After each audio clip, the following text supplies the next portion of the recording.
Kıymetli misafirler, 2 gün sürecek olan Yapay Zeka ve Kadın konulu 6. Uluslararası Kadın ve Adalet Zirvesi açılış programının ardından devam ediyor.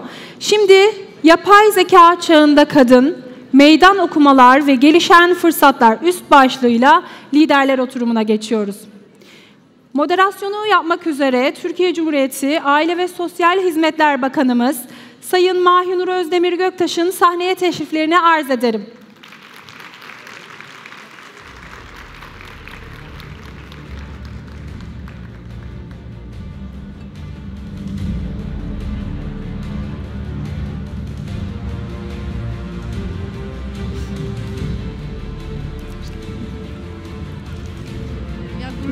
Allah razı olsun, çok teşekkür ederim.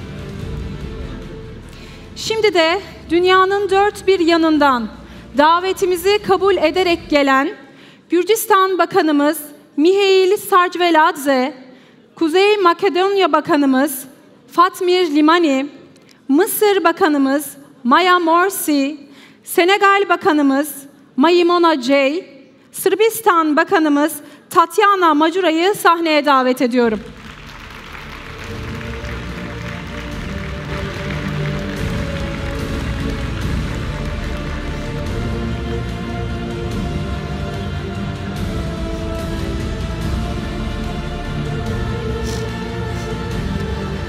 Sözü size arz ederim Sayın Bakanım. Teşekkür ediyorum. Evet, mikrofon sesi.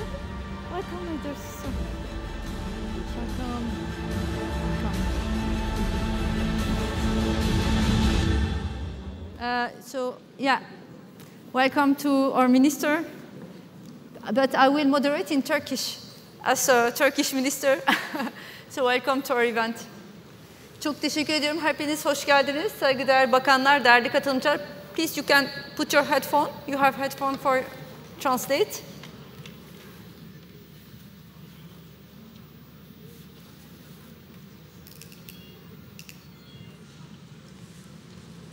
Saygıdeğer bakanlar, değerli katılımcılar.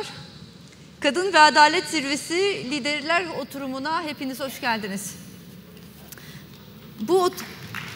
Teşekkür ediyorum.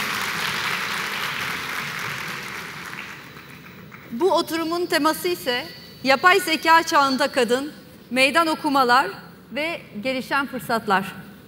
Yapay zeka günümüzde hızla gelişen bir alan ve bu teknoloji dalgası toplumsal dinamikler üzerinde derin etkiler oluşturuyor. Kadınlar bu dönüşümde hem öncü rol oynayan bireyler olarak öne çıkıyor hem de belirli engellerle karşı karşıya kalıyor. Bugünkü oturumda yapay zeka çağında kadınların karşılaştığı zorlukları ve aynı zamanda bu dönüşümün sunduğu fırsatları kapsamlı bir şekilde ele alacağız.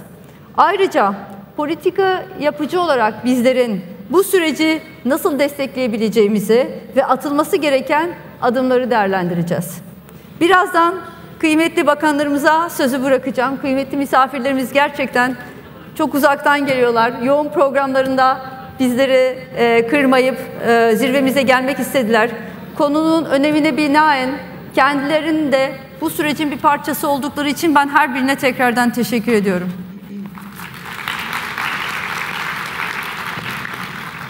Ama öncesinde birlikte önemli konulara ışık tutacağımız birbirinden değerli panelistlerimizi, bakanlarımızı sizlere tanıtmak istiyorum. Gürcistan işgal altındaki topraklarda yerlerinden edilmiş kişiler Çalışma, Sağlık ve Sosyal İşler Bakanı Mihail Sarcveladze.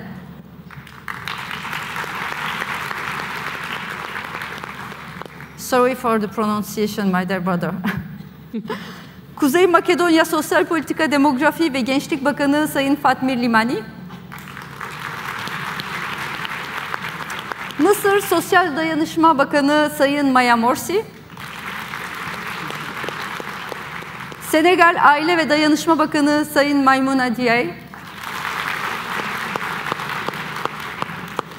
Ve Sırbistan Kadın Erkek Eşitliği, kadına yönelik şiddetin önlenmesi ve kadınların ekonomik ve siyasi olarak güçlendirilmesinden sorumlu Devlet Bakanı Sayın Tatyana Majura. Hoş geldiniz. Evet, kıymetli misafirlerimiz, oturumumuz 3 ana soru üzerinde ilerleyecek ve sayın bakanları ve bakanlara sorularıma sorarak oturumu başlatmak istiyorum. Bu ilk oturumda her bir konuşmacımıza en fazla 10 dakikalık bir konuşma ile görüşlerini bizlerle paylaşmalarını istiyoruz, rica ediyorum. Yapay zekanın ilk soruma geçiyorum. Yapay zekanın kadınların sosyal, ekonomik ve profesyonel yaşamları üzerindeki olumlu ve olumsuz etkileri nelerdir? İkinci sorum olarak, politika yapıcılar olarak, hepimiz politika yapıcılarıyız ve bu konuda bizler hepimizin üzerine aslında belli başlı sorumluluklar var. Ve biz bu yapay zeka alanında kadın erkek fırsat eşitliğini sağlamak adına hangi politikaları geliştirebiliriz? Ve bu politikaların etkili bir şekilde uygulanması için neler yapabiliriz? Bunları nasıl bir strateji benimseyebiliriz? Bu konuları birlikte konuşmamızı arzu ediyorum. Aynı zamanda da ülkelerimizin bu konuda sunduğu iyi uygulamalar var mıdır? Varsa bunları paylaşmak, aynı zamanda birbirimizin deneyiminden mümkün mertebede istifade etmek üzere burada istişare edebiliriz. Sözü ilk olarak Gürcistan işgal altındaki topraklarda yerlerinden edilmiş kişiler Çalışma, Sağlık ve Sosyal İşler Bakanı Sayın Mikhail Serjevzade'ye bırakıyorum. Buyurun Sayın Bakan.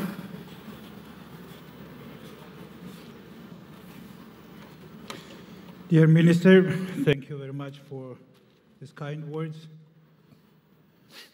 Dear guests, dear participants of this great event here in Istanbul, this wonderful city, this wonderful country. It's my privilege, it's my honor, and it's my pleasure to participate in this wonderful event.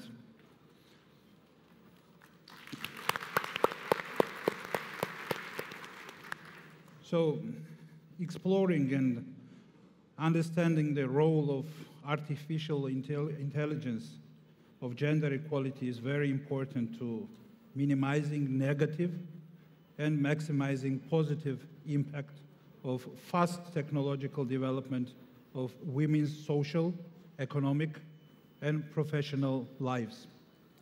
In our era, artificial intelligence technologies have transformed lives, from enhancing business operations to reshaping healthcare, education, and communication. But we must also recognize that these advancements hold challenges, especially when we consider their impact on women. It's very important to give a full consideration how artificial intelligence might create a future that is either more equitable or more exclusionary for women. It is well known that some artificial intelligence algorithms used in hiring are biased against women, particularly in male-dominated fields like technologies. A hiring algorithm trained on historical data where men were overrepresented in engineering roles may favor male candidates for new jobs, reinforcing a cycle of inequality. Artificial intelligence can also reinforce harmful stereotypes. These subtle cues send a message about what society expects of women, making it difficult to dismantle long-standing stereotypes. We should make sure that gender stereotypes and discriminatory practices are not translated and present into artificial intelligence algorithms and systems. Our efforts are needed to prevent violence, harassment, bullying, or risk of trafficking of girls and women in real life as well as in the online domain while using artificial intelligence technologies. Without proper ethical consideration, artificial intelligence could create new negative social norms or amplify existing ones. Therefore, bearing in mind the positive and negative impacts of artificial intelligence on the societies and particularly on women's lives, we shall remain vigilant that the artificial intelligence serves protection of human rights and enhancement of social justice, and at the same time be cautious that the ethical concerns shall not hinder scientific innovation and development for the benefit of humans. Thank you.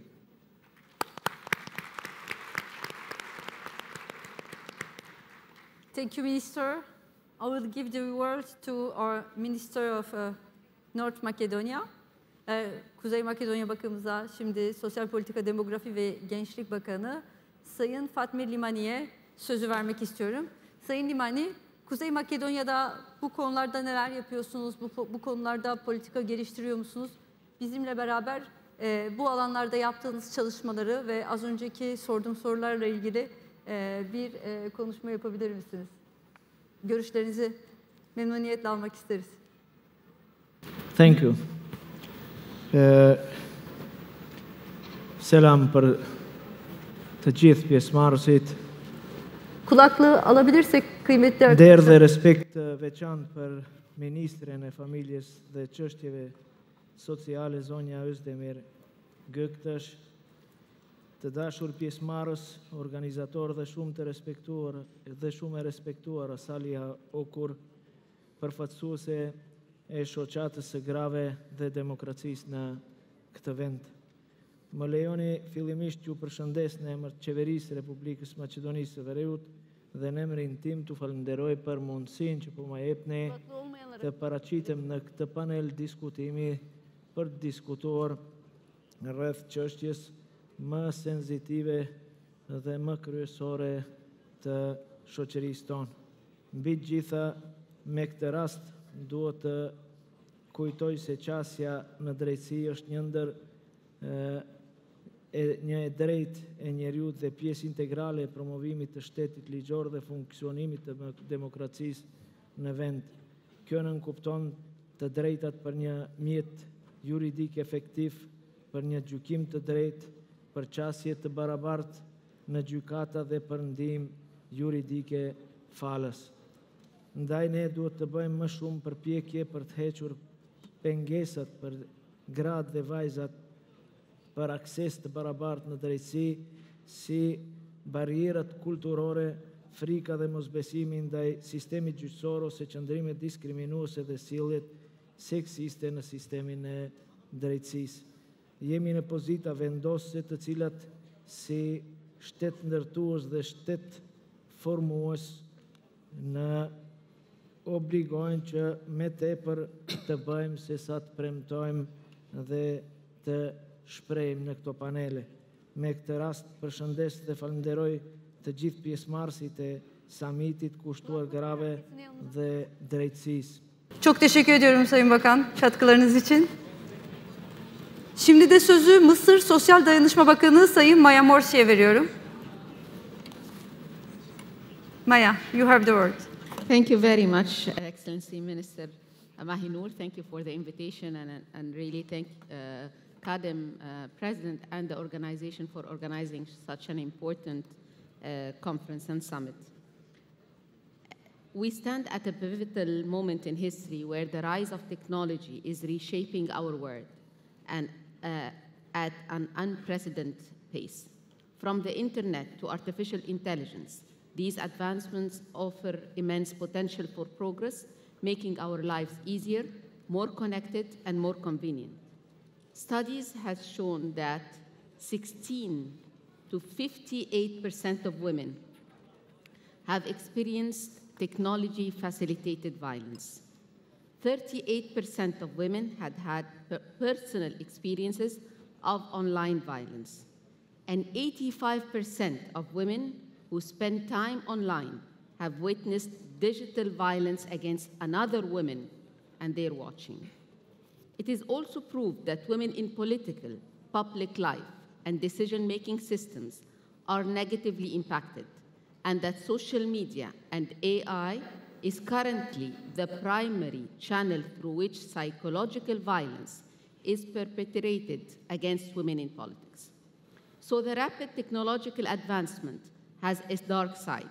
The same technologies that connect us can also be used to inflict harm. No harm policy is absent from this fast-track technological development.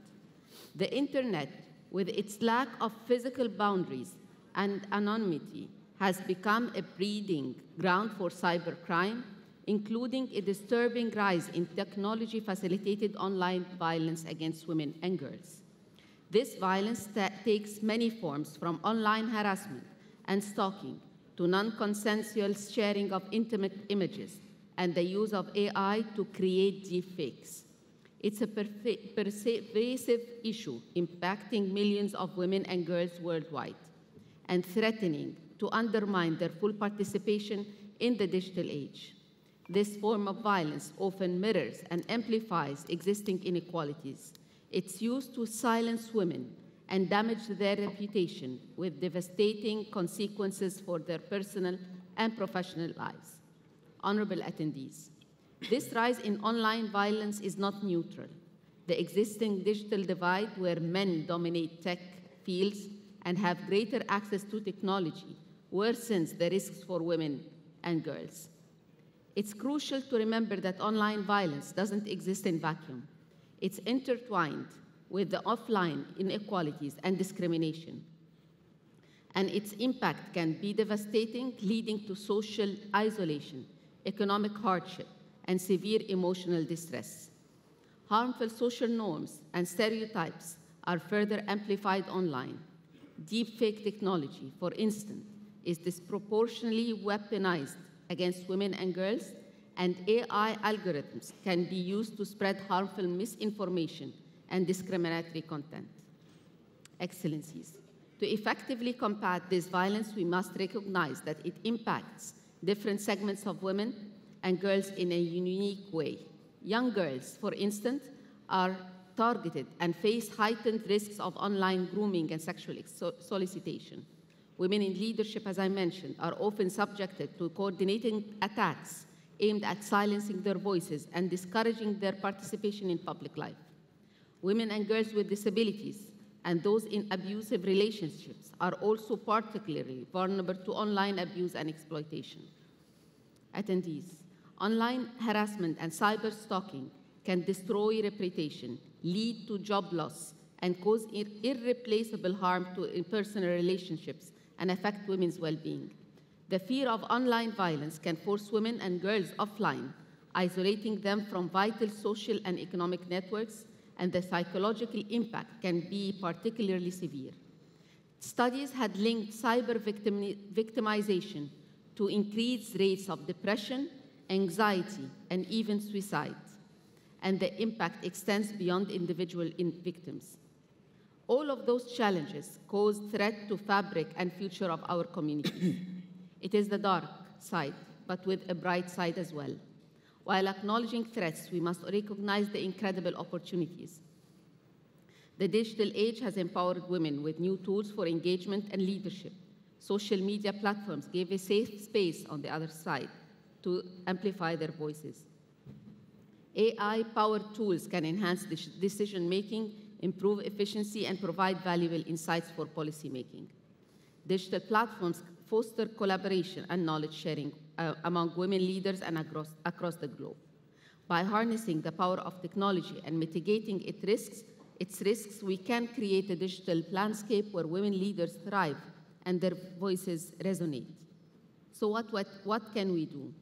The world now is starting to realize the implications of digital tech to our communities. UN member states has just passed the Convention to Countering the Use of Information and Communication Technologies for Criminal Purposes. The UN Committee of Elimination of All Forms of Discrimination Against Women, CEDAW, General Recommendation number 40, that has just passed, ensure that social media companies have systems contextualized to the region and country where they are used to respond immediately, effectively, and efficiently to user and AI-generated content constituting online violence against women and harassment. In Egypt, with the political leadership of His Excellency President Abdel Fattah el-Sisi and on the protection and empowerment of women and children, we call for us this era the golden era for women. This is the cornerstone of Egyptian development progress. And at the regional level, Egypt is party to the Arab Convention of the Combating of Cybercrime. Also within the United Nations, Egypt pledged on a global initiative, zero tolerance for the misuse of technology to incite or to commit violence against women and girls. Egypt also is among only 3 countries in the Arab region with a comprehensive technology-facilitated violence against women legislation as per the last UN Justice Report. Would we remain waiting? I think we should not. To ensure the digital revolution empowers that rather than endangers government must lead the charge in acting robust laws and fostering a culture of zero tolerance towards online violence. We should call and recognize and address all forms of violence against women, including cybercrimes and technology-facilitated violence, and adopt frameworks to prevent and respond to those crimes against women. Take all measures to protect women, including those in politics and public life and political positions and decision-making, and women elected and officials and candidates for political office from all acts of cyber crimes and technology-facilitated violence, and ensure that their work is not used to arbitrary interference with privacy, with their family, with their home or correspondence, and attacks upon their honor and reputation, and create an environment of zero tolerance. Third, accountability and transparency of social media platforms and strengthening of community guidelines tailored to the region and to protect women should be implemented. Fourth, women have to be around the table of the decision-making cycle of the new technology era. Our lens should be considered, and our lives and no harm policy should be the path. Thank you very much. Çok teşekkür ediyorum. Thank you so much. Kadınların dijital zorbalıktan nasıl etkilendiğini, özellikle kadın siyasetçilerin de aslında bu durumdan etkilendiğinden bahsettik. Kız çocuklarının ve kadınların gerçekten dijital zorbalıktan etkilendiğini, dijital ortamlarda daha fazla risk altında olduğundan bahsettiniz. Çok kıymetli bir sunum oldu. Dijital medya platformlarıyla bizler de geçtiğimiz hafta bir araya geldik İstanbul'da. Özellikle bu konularda duyarlılığımızı, platform temsilcilerine anlattık. Onlarla bu konuda sadece kısıtlayıcı veya sansürleyen bir politika izlemek istemediğimizi, onlarla bu alanda işbirliği istediğimizi ifade ettik. Hakikaten el birliğiyle kadınları, kız çocukları bunlardan korumamız lazım. Ama bu herkesin sorumluluğu. Ben tekrar teşekkür etmek istiyorum. Şimdi sözü Senegal Aile ve Dayanışma Bakanı Sayın Meymuna Diye'ye veriyorum. Sayın Bakan, buyurun. Sözler sizde. Söz sizde. Thank you so much, my dear sister. Dear Excellencies, dear guests. As you know, artificial intelligence is creating new jobs and skills needs, particularly in data science, artificial intelligence engineering, data analysis, access to health, etc., that are open to women through the development of inclusive learning and training system. Building on this momentum, Senegal has made significant progress in strengthening girls' access to science, technology, engineering, and mathematics, including, first of all, the organization of tutoring classes in mathematics and physical sciences for girls in high school and college.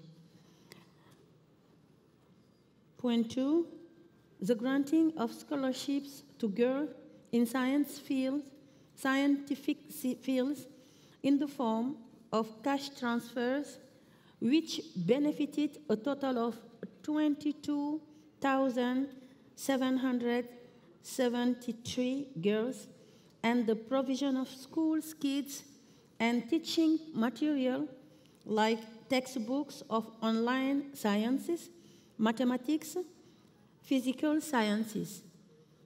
The annual national contest in poetry, Miss Mathematics, Miss Science in 16 academies. Point 4, the organization of Women's Science Olympiads to boost scientific and technological creativity. Point 5, the organization of Science Holiday camps for girls with good school results and those in vulnerable situations. Point 6, providing training sessions to girls in coding and robotics with the Girl Code program. Thank you for your attention. Thank you.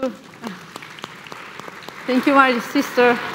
Değerli görüşleriniz ve katkılarınız için bizler için çok kıymetli. Çok teşekkür ediyorum. Son olarak sözü Sırbistan kadın erkek eşitliği, kadına yönelik şiddetin önlenmesi ve kadınların ekonomik ve siyasi olarak güçlendirilmesinden sorumlu Devlet Bakanı Sayın Tatiana Makura'ya bırakıyorum. Buyurun Sayın Bakan. Thank you, Madam Minister Göktaş. If you don't mind, I would like to wrap all of your questions in my one answer, so I won't take time for other colleagues in the later stage of this panel. So, distinguished ministers, ladies and gentlemen, I'm honored to be here today at this significant summit organized by the Ministry for Family and Social Affairs and CADEM. I extend my heartfelt gratitude for this invitation to speak on a topic that is not only crucial to our professional endeavors, but also deeply personal to many of us, the position of women in the age of artificial intelligence. I would like to highlight the strong and friendly relations between Serbia and Turkey, which may recently reinforced by the latest visit of the President Recep Tayyip Erdogan to Serbia in October 2024.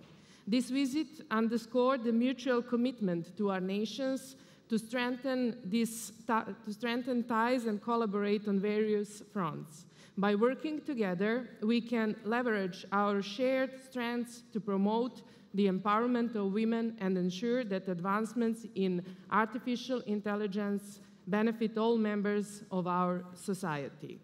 As the Minister responsible for gender equality, prevention of violence against women, and the economic and political empowerment of women, I'm well aware of the transformative power of technology. AI is reshaping our world, offering unprecedented opportunities for advancement, yet it also mirrors and can potentially amplify the gender biases that persist in our societies. This intersection between AI and gender equality is of great significance to our Cabinet's mission, to create a society in which every woman can thrive, both personally and professionally, free from discrimination, violence, and marginalization. The need to work toward a better society is reflected in the fact that artificial intelligence, although a young field, is already burdened by inequality. According to the Global Gender Gap Report 2023, only 30% of those employed in AI sector are women. This statistic has far-reaching consequences. It suggests that new technology is largely being developed from a single perspective, predominantly male perspective. Until the end of the 20th century, including women in medical research was not deemed necessary, resulting in studies that were tailored to male bodies. The consequences of this practice have been severe, with treatments that work well for men, often proving ineffective for women. Today, such practices seem unimaginable, yet a simple example illustrates that this bias still exists in AI. When used for medical diagnostics, AI often provides inaccurate answers for women because it is trained on data primarily based on male psychology and symptoms. For instance, heart attack symptoms may present differently in women than in men, Yet artificial intelligence frequently fails to recognize these differences. The result is an unacceptable gap in medical support and a system that overlooks half the population. While women are often overlooked in areas intended to support them, such as medicine, they unfortunately become central targets in spaces where harm is prevalent. In the digital realm, gender-based violence persists, with specialized artificial intelligence solutions still far from being true allies to women. Technology-facilitated violence takes on many forms, including image-based abuse, blackmail, doxing, cyberbullying, online harassment, and cyberstalking. According to the EU Rights Agency, 1 in 10 women in the European Union has experienced cyber harassment since the age of 15. The impact of such violence can be devastating, leading to severe mental health challenges.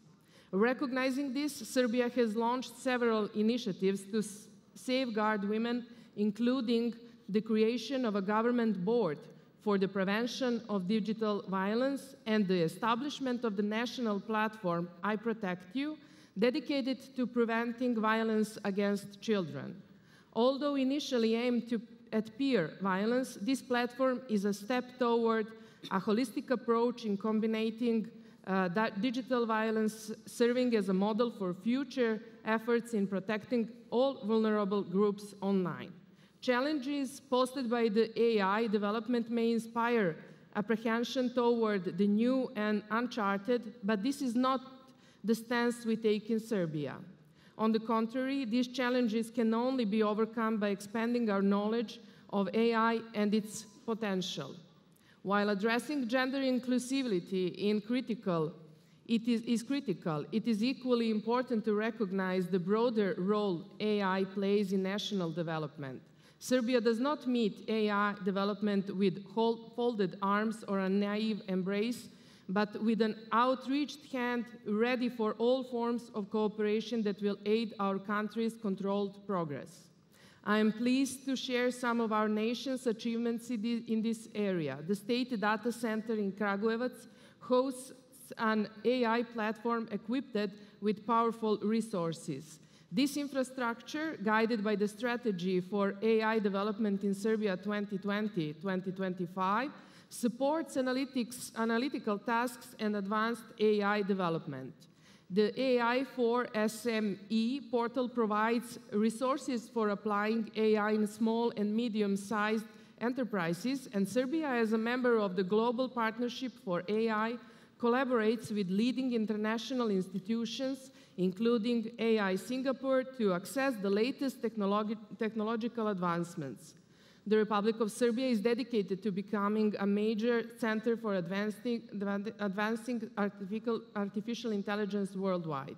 This commitment is further evidenced by the upcoming adoption of one of the most critical strategic document of our time, the Artificial Intelligence Development Strategy for the period from 2024 to 2030. This document, representing a logical step forward in our continued modernization, is essential for every aspect of society. Due to all of our accomplishments, the government of Serbia was recognized as one of the most innovative governments in the world at the Global Summit in Dubai. Additionally, Serbia has been granted the honor of chairing the Global Partnership on Artificial Intelligence for the next 3 years. On December 3rd and 4th, Belgrade will host the GPAI Ministerial Summit, welcoming ministries, I hope you will be there, welcoming ministers and leading experts from around the world. This will make Belgrade the first capital to host this prestigious international event and establish it as a focal point for the latest solutions in artificial intelligence. While we are proud of these achievements, we must recognize the importance of ensuring inclusivity in AI development. Technological progress that includes women or any other group is inherently flawed and doomed to replicate systematic biases from the past that today bring disappointment to previous generations. To prevent our descendants from similar disappointment in our action today, it is crucial to encourage women to actively participate in the IT and AI sectors. Currently, women represent under 30% of engineers and approximately 40% of computer science graduates. This disparity results in a lack of female perspective in developing and implementing technologies that affect us all. To address this, Serbia has launched an initiative to increase female participations in STEM fields, providing scholarships and professional networks for young women. Today we stand at a crossroad with an opportunity to shape the future of AI in a way that promotes equality, inclusivity, and fairness. AI is too important to be left to one group, be it a single continent, country, or gender. Our vision is a digital future where women are both safe and empowered as equal participants in technology advancements. Together, we have the power to shape the future of artificial intelligence. By committing to inclusivity and equal representation, we can ensure that AI service and all of humanity, fostering a digital future where women are empowered, protected, and celebrated as equal partners. Thank you. Çok teşekkür ediyorum kıymetli bakanlar değerli görüşleri için. Dün ben bir yapay zeka ve kadını Fransızca ve İngilizce YouTube'da yazdım. Bir de Türkçe. Genel olarak karşıma yapay zekadan oluşturulan bir kadın robot gösterdiler. Bu da aslında bizlere kademin ne kadar bu konuda öncü olduğunu, bu temayı ön plana tutarak aslında yarın karşımıza çıkacak yapay zekada kadınların rolünün sadece bir dijital robota indirgediğini gösterdi. Aslında bu rolü alarak ve bu temayı seçerek kadem hakikaten önümüze bu konuyu getirerek politika oluşturmamız gerektiğini vurguladı. Bizlerin olmadığı bir ortamda, yani kadınların olmadığı ortamda başkalarının sizin yerinize karar alacağını gösteriyor, işaret ediyor. Erkekler hegemon dünyasında, yani yapay zeka IT sektöründe sizin algoritmalarınız yok, sizin tercihleriniz yok ve bu tercihler ve bu risklere karşı aslında bizlerin var olması, daha fazla söz sahibi olmamız gerektiğini bir kere daha vurguluyor. Burada aslında hem dijital zorbalık mesela, burada herkes kendi penceresinden bakabilir ancak bir yapay zeka ve kadın, bir kadın bu yapay zekayı uyguladığı zaman kadına yönelik şiddeti, çocuklara yönelik şiddeti, dijital riskler ve içerikleri daha farklı ve daha aslında kapsamlı ele alabileceğini ve ona yönelik politikalar üreteceğini, belki daha hassas gruplara yönelik daha hassas içerikler üretilmesi gerektiğine yönelik de algoritmaları belki o şekilde yönlendirebileceğinizi gösteriyor. Şu anda gerçekten çok önemli bir konu ve bu bizim önümüzde yıllar boyunca da tartışmamız gereken ama sadece tartışmakla kalmayıp bu yönde politikalar üretmemiz gerektiğini gösteriyor. Ben her bir bakana tekrardan teşekkür ediyorum. Bu bizim ilk toplantımız olmayacak. Şüphesiz bu konuyu bizler bakanlar olarak da farklı platformlarda tartışmaya devam edeceğiz. Bir kere daha bu zirvenin bu ismi için ben tekrardan teşekkür ediyorum. Önümüzdeki zamanlarda da hakikaten her birimizin nerede olursak olalım, mecliste, akademik camiada, yapay zekada kadın temasını daha fazla işlememiz gerektiğine inanıyorum. Her birinize tekrardan teşekkür etmek istiyorum. Panelimiz uzadı. Belki bütün bakanlarımıza ben tekrar söz vermek isterdim ancak zamanımız dar. Bakanlarımız için, bakanlarımız uzak yoldan geldi, katkıları için çok teşekkür ediyorum. Sizlere teşekkür ediyoruz. Sağ olun, var olun. We will make a picture together. A picture together. Bir fotoğraf çekebilir miyiz topluca? Tabii. Çok teşekkür ediyoruz. Sayın Mütevelli Heyet Başkanımız ve Yönetim Kurulu Başkanımızı hatıra fotoğrafı için sahneye davet ediyoruz.